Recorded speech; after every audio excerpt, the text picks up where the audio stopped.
ஏன் வினோவை மட்டும் தான் கொடுத்தாரா?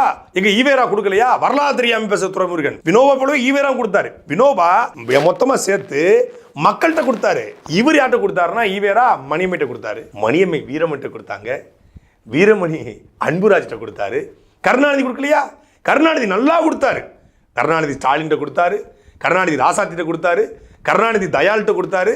தயாளு கருணாநிதி ஸ்டாலின் கொடுத்தாங்க. ஸ்டாலின் உதயநிதி கொடுத்தாரு. அது பக்கம் கனிமொழி கொடுத்தாங்க. அப்புறம் செந்தாமரை கொடுத்தாங்க. அப்புறம் கிருத்திகாவுக்கு கொடுத்தாங்க. அப்புறம் தயாநிதி, கலாநிதி, இன்பநிதி, துன்பநிதி, அருள்நிதி, அத்தனை நிதியும் கொடுத்தாங்க. ஆனால் மக்களுக்கு கொடுத்தாங்களா? நான் இறந்த பிறகு மருத்துவமனையாக என் வீட்டை பயன்படுத்தினான்னு கருணாநிதி உயிரிழந்து தெரிஞ்சு பெருமையாக பேசினாங்க. அதுக்கப்புறம் தயாளம்மா அந்த வீட்டில் இருக்குது. இப்போ தயாளம்மா போய் அந்த நல்லா இருக்கணும், அந்த அம்மா போய் அதுக்கப்புறம் எத்தனை தலைமுறை வந்து கொடுக்க மாட்டாங்க. கொடுக்குறதா சொல்லியிருக்காங்க. ஒரு வீட்டை கொடுக்கறதுக்கே செத்து கிட்டத்தட்ட 6-7 வருஷம் ஆச்சு. இன்னும் வீட்டை ஒப்படைக்கலை. இவங்க வந்து நாட்டுக்கு செய்ய போகிறாங்களா?